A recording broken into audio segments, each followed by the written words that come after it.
StoneSoup.com, and in this video we're going to be making a really luscious dessert. So it's a steamed caramel cake with peanut butter ganache, so it's super decadent. So I'll jump into the kitchen and I'll show you how to make it. For our cake I've melted my butter, so there's 100 grams, which is about 3.5 ounces, and it's still very hot. So I'm just going to drop my white chocolate, she's broken it up a bit more, into the hot butter, and we're going to let that just sit, and the chocolate will melt in the heat from the butter. And you want to make sure that your butter isn't too hot, like if it's sizzling, let it cool down for a few minutes, because otherwise it'll be too hot for the chocolate and it'll cause the chocolate to split. So just pop that to one side. Now I've separated my eggs. I've got 6 lovely eggs. So now while I'm waiting for the chocolate to melt, I'm just going to whisk my egg whites. So egg whites kind of come to the soft pink stage. You've got lovely foamy whites. Then we're going to get our brown sugar in. So I'm just going to sprinkle a little bit in at a time. Just let that incorporate.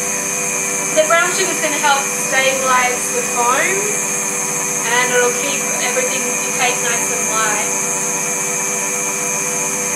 Once you've got your egg whites all whisked and the brown sugar is well incorporated, then it's time to get back to the chocolate. So it's just been standing there, and if you just give it a stir, chocolate should be all melted. This is looking great, so we'll just stir that to combine. And you might find, like I have here, there'll be a couple of lumps of chocolate that aren't quite melted 100%, but don't worry about them. It's we'll get some lovely surprise chocolate chunks in the cake, and it's not worth putting it back on the heat because you could risk it all splitting. Then I've got my egg yolks, so they can just go in. We've got 6 eggs.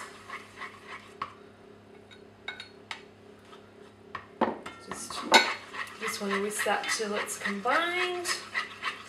Got some almond meal, so 250 grams, which is 9 ounces, and our chocolate mixture.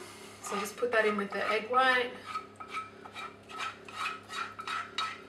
Yum, it smells so good. And then we just want to fold, so really it's all about trying to keep as much air as possible in our mixture to keep our cake nice and light. But we want to get everything incorporated.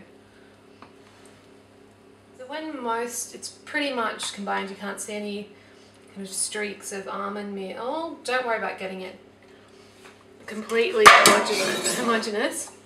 Then it's time to get our cake into our tin. So I've just greased this tin with butter. It's a 24 centimetre or 9-inch tin. And then just gently scoop the mixture into the tin, keeping as much air in as you can, but don't stress about that too much. This cake is lovely if it's a bit more dense as well, if it's so rich and kind of fudgy. And then we just smooth the top, and I pop it in the oven. I cook this cake a bit cooler than I normally cook cakes, so slower and longer.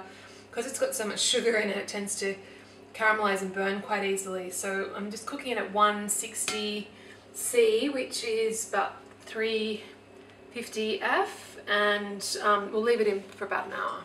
The cake's been in the oven for an hour. You can see it's risen and it's looking golden, and when it feels kind of quite springy on the sides, and if I just stick a skewer in the middle there, it comes out really clean, so that's good enough for me. So I'm just going to get it out, and then we're going to steam it. So I'll just show you that. As soon as you get the cake out of the oven, just pop it on a board, not a cake cooler, because we actually want it to steam and finish cooking.